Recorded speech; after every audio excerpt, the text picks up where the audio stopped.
شلونك دكتور؟ هلا هلا عزيزي. طبعا أنا جدا أشكرك. أنا أشكرك، تفضل. أنا أحد المتابعين وتابعت فيديوهاتك على مدخل التفاح والتمرين التنفسي. طيب. وكانت الحالة عندي تقريبا 4 سنوات من غازات وإمساك وقولون عصبي، بس الحمد لله والشكر خلال 10 أيام تشافيت. حلو. بس عندي زوجتي. هسه قبل ما تقول بس قل لنا إيه. شنو طبقت تفاصيل الأعراض مالتك، وش قد صار لها كم سنة عندك الحالة؟ الحالة صار لها 4 سنوات، وجع بالقفص الصدري. اي.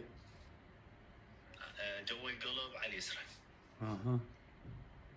وكان عندي شخير، الليل كله شخر. اها.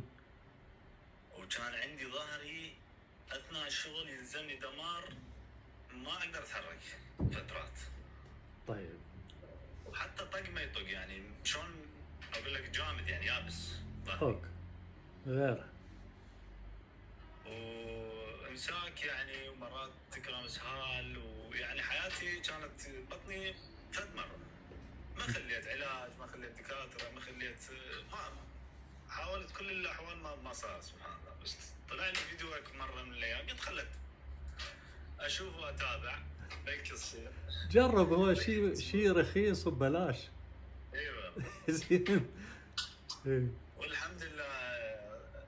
شنو قلت لك طبق؟ اول مره طبقت تمرين تنفسي، ما صار. قلت خل اجرب خل التفاح وياه. اي. وخلال يعني اقول لك يجوز اول يوم حسيت انه قعدت الصبح مرتاح. والله العظيم حسيت انه كنت مولود.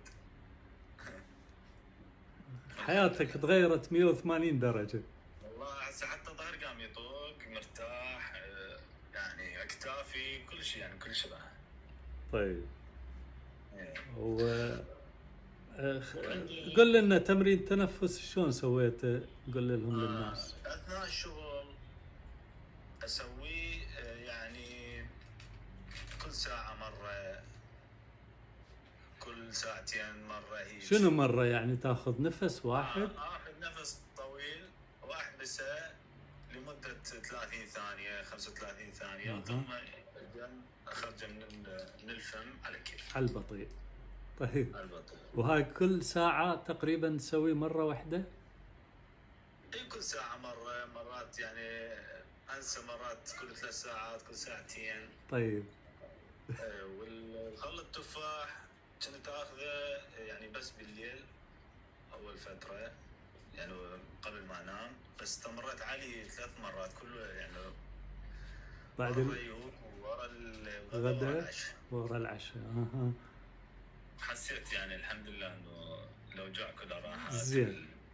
ايش قد يعني اوكي، ايش قد كمية خل التفاح وايش قد المي؟ المي احميه بالميكرو 3/4 الجلاس. دفيه يعني. مدة 10 ثواني، واخلي وياه قبض مال خل التفاح، يعني تقريبا خاشوقه مالك. واستمريت 10 ايام وراحت الاعراض كلها؟ كلها راحت الحمد لله. يعني انا تعرف انا اقول على الاشياء اللي انصح بيها اقول عليها سهلة، انت مسويها اسهل من السهولة. مع ذلك يعني حياتك تغيرت وتقول الحمد لله وحصلت نتيجة. بارك الله بيك. شكرا لك، مع السلامة. بس عندي اي قل لي شنو عندك؟ عندي زوجتي يعني عندها انجبت اطفال 2. اي. تريد تحكي وياك هي لو انا؟ اي خلي هي، اي افضل افضل. السلام عليكم دكتور. عليكم السلام ورحمة الله وبركاته. دكتور أني جبت بنتي الكبيرة قبل 5 سنين. اي. طول فترة الحمل صار عندي حموضة بالمعدة، حرقة معدة، زائدا تقيؤ مستمر ل9 أشهر حمل. طيب. اليوم اللي أقعد به الصبح أقول ما أكل وما أشرب حتى ما أتقيأ عصارة المعدة، المادة اللي يصير صفرة على خضار، اللي يصير حامضة ومرة. طيب. احنا ما عايشين بالعراق. فما يكون أي نوع علاج من المرة تكون حامل خوفا على الجنين. وين عايشين انتم؟ احنا بفنلندا. يعني دولة متطورة فنلندا. اي والله. ممنوع المرأة تاخذ اي علاج اثناء الحمل خوفا على الجنين. فلا انطوني علاج حتى يوقف التقيؤ، ولا انطوني علاج حتى يوقف حرقة المعدة. زين، شنو اللي حصل؟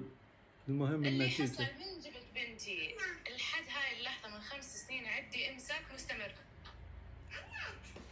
زين، مو هذا قدامك ابو الجهال، لو ما تصدقين بيه لو شنو؟ والله ابو الجهاد لا اسوي وياه انا وياه نفس الطريقة، تنجح وياه ما تنجح وياي.